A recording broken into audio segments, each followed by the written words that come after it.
সাহারির পূর্বে জাগতে পারিনি, এমতো অবস্থায় না খেয়ে সিয়াম পালন করলে সিয়াম হবে কি? এমতো অবস্থায় সাহারি না খেয়ে সিয়াম পালন করলে সিয়াম হবে। সাহারি খাওয়া জরুরি নয়, তবে সিয়াম পালন করা জরুরি। সিয়াম হচ্ছে ফরজ, ইসলামের 5টি বিধান, তার তৃতীয় বিধান হচ্ছে সিয়াম, যা ফরজ।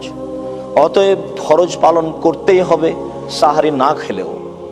যদিও রাসূল সাল্লাল্লাহু আলাইহি সাল্লাম বলেছেন তাসাহারু ফাইনা ফিহাল বারাকা, তোমরা সাহারি খাও, কেননা সাহারিতে বরকত রয়েছে। হাদিস বুখারী মুসলিম। মানুষের জন্য বরকতের আশায় সাহারি খাওয়ার জন্য প্রাণপণে চেষ্টা করবে, এইটা মানুষের জন্য একটি গুরুত্বপূর্ণ কাজ। তবে সাহারি না খেলে সিয়াম হবে না, এ কথা ঠিক নয়। আয়েশা রাদিয়াল্লাহু তাআলা আনহা বলেন, একদা সকালে সকাল 8টা, 8:30, 9টা এরকম সময় রাসূল সাল্লাল্লাহু আলাইহি সাল্লাম আমাদেরকে বললেন যে তোমাদের কাছে কোনো খাদ্য পানি কিছু আছে? ফাকুলনা লা, আমরা বললাম জি না। তখন তিনি বললেন আচ্ছা ঠিক আছে, তাহলে আমি সিয়াম থেকে গেলাম। হাদিস সহিহ।